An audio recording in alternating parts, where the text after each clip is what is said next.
Good afternoon, and welcome to this week's Daily Doughtnut. Now, as many of you all know, I was ordained 2 weeks ago in Canterbury Cathedral. It felt like a long time coming, and I think, like many of my fellow ordinands, I was just relieved that we were finally able to get it done. It felt a bit touch and go a few times, whether it would even be possible. I've always found Canterbury Cathedral a special place to be. Not just because it's a place where worship has happened pretty much non-stop for 1,000 years, but also because I think the actual building itself can remind us of something very important which we can very easily lose sight of. A few years ago, I used to walk to work by walking along Castle Street in Canterbury. I don't know if you know Castle Street, but if you don't, it's a long straight street where when you walk down it, all that you can see in front of you is the cathedral looming over every other building in the city. It stands there, the cathedral stands there, as it has done for nearly 1,000 years, as a massive, great big statement at the heart of the city.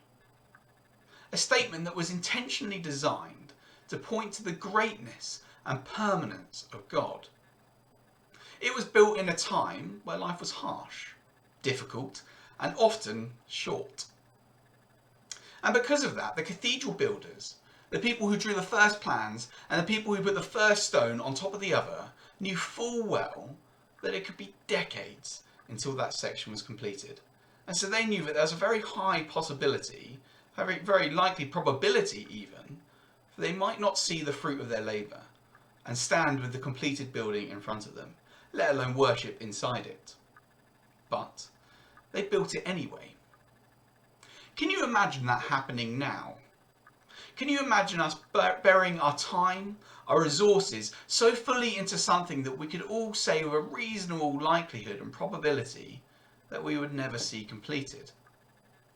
The idea of working for something we might not see the fruit of is something which doesn't quite sit very well in our current culture, which is addicted to instant gratification, quick results, and obvious rewards.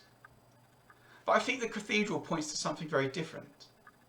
The very fact that the building is standing there today speaks to us about the understanding of past generations who knew that God is far bigger than any one human lifetime, and that he is a God who is permanent and constant amidst the ever-changing world around it. In this way, cathedrals stand as a permanent declaration of the faithfulness of previous generations. Now, I'm not saying, don't get me wrong, I'm not saying let's go build a whopping great cathedral in the middle of Deal. No, obviously. I'm just wanting to ask, if past generations sunk their time, their finances, and sometimes even their lives into building a great big building in the centre of Canterbury in order to declare the glory of God, then what is our generation doing? If past generations were content with labouring for something which they might never see completed, what might we labour for?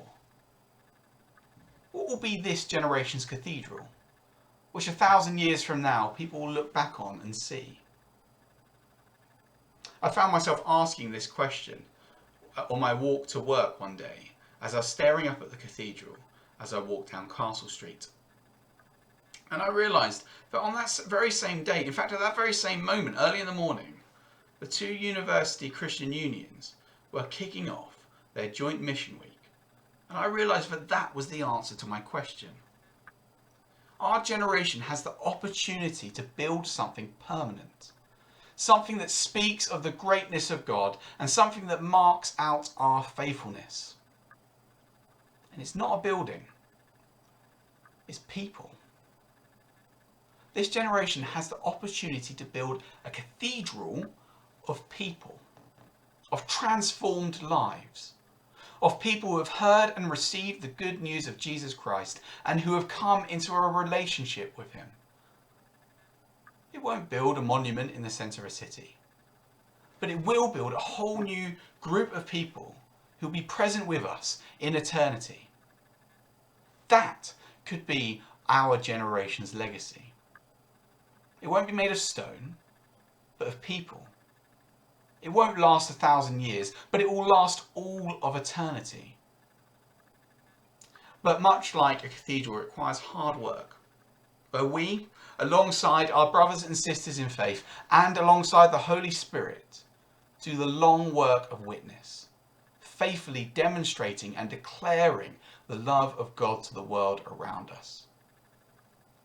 Much like cathedral builders, we might not see the fruit of our labour right away.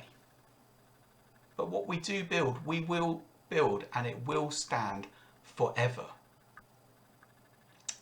Maybe take a moment this week and think, where am I witnessing? Who am I sharing the good news with? What might I do to add to those with whom we might share eternity with God? That's our thought for this week. I hope you have a good rest of the week, and we'll see you at the live stream on Sunday.